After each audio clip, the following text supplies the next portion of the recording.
बिस्मिल्लाहिर्रहमानिर्रहीम। आज लबनानी कबाब की रेसिपी आपके साथ शेयर करने लगी हूँ। 200 ग्राम आलू बॉयल कर लिए हैं, तकरीबन इतना ही चिकन है, थोड़ी सी स्पैगेटी जो है वो मैंने बॉयल की है, 1 टीस्पून डाढ़ा मिर्च, 1 टीस्पून चाट मसाला, काली मिर्च और नमक। ये चारों चीज़ें, कोई बहुत ज़्यादा चीज़ें इसमें नहीं डलती।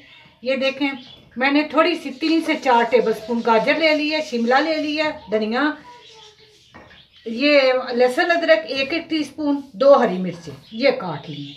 ये सब कुछ इसमें जाएगा। हर चीज़ जो है ये मैं मिक्स करके आपको दिखाती हूँ।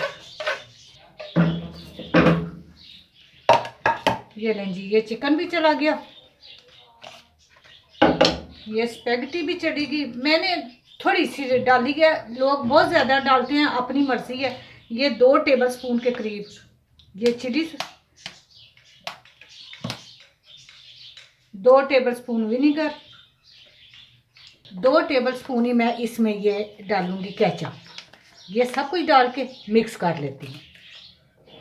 ये मैंने मिक्स करके कबाब बनाने शुरू कर दिए हैं, बड़े इजी बन जाते हैं। ये देखें, इसका गोला बनाया और ऐसे बस। चलें जी, सारे कबाब बना लिए हैं। एक जो ज़रूरी बात, लेमन मैंने काट के इसलिए रखा है कि आपको वो बता सकूँ। 1 लेमन का जूस मैंने इसमें ऐड किया था।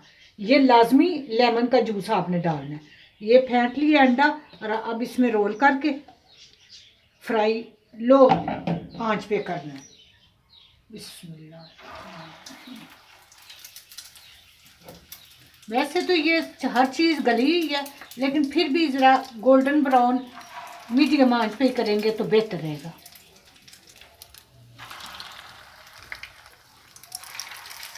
लें जी, माशाल्लाह से कबाब बहुत अच्छे तैयार हो गए हैं। ज़रूर ट्राई करें, ज़रूर बनाएं। मेरे चैनल पकवान को सब्सक्राइब करें, लाइक और शेयर करें। अल्लाह पाक आपको अपने नेक इरादों में कामयाब करें।